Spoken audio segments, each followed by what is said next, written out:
안녕하세요. 한 주간 치과계의 핫한 뉴스를 모아서 전해드리는 주간 핫식스입니다. 7월 첫째 주 일요 핫식스 시작하겠습니다.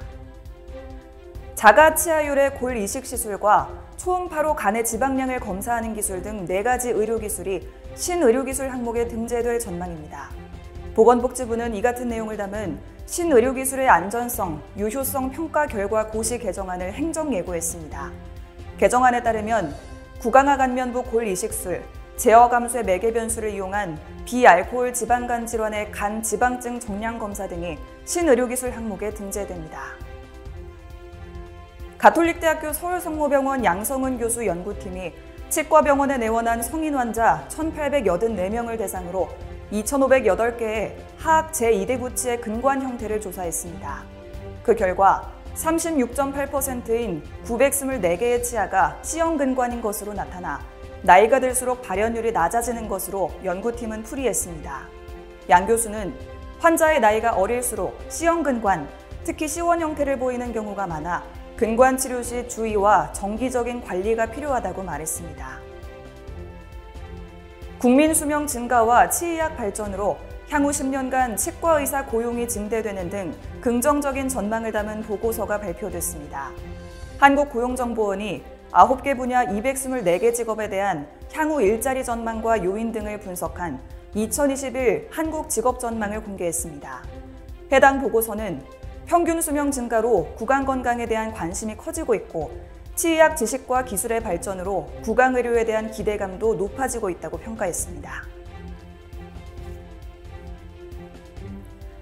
오는 12일 실시하는 대한치과의사협회장 보궐선거를 앞두고 장영준 후보와 박태근 후보 캠프 간 공방이 치열합니다. 장 후보 측은 박 후보의 노조협약서 파기, 집행부 임원 탄핵에 대한 공약이 자극적인 선동이라는 반면 박 후보 측은 실현 가능하며 반드시 이뤄내겠다고 일축했습니다. 한편 장 후보 측은 박 후보 측이 치과계 언론사에 선거대책위원회 명단을 배포한 것에 대해 선거관리위원회에 고발하기로 했다고 밝혔습니다. 서울시 치과의사회가 비급여 강제공개정책 위헌 소송단이 가처분 신청을 제기한 것과 관련해 취업과 의협 등의 연대를 요청하고 나섰습니다. 서울지부는 3개 단체에 의료법 제45조의 2에 대한 효력 정지 가처분 신청 참여 요청 협조 공문을 발송했습니다. 서울지부 측은 만약 법률 조항의 효력 정지가 이루어지지 않을 경우 개정의료법에 의거해 관련 자료를 제출해야 하고 이를 거부할 경우 신청인들에게 손해가 발생할 수 있다고 밝혔습니다. 2020년부터 2027년까지 유럽 디지털 치과 시장의 누적 성장률이 13.6%로 예상됨에 따라 총 시장 가치는 14억 유로에 달할 것으로 예상됩니다. 이 같은 성장에는 구강 스캐너와 3D 프린팅이 큰 역할을 한 것으로 해석됩니다. 반면 아날로그 방법으로 제작하는 보철물 숫자는 향후 몇 년 동안 감소할 것으로 보입니다.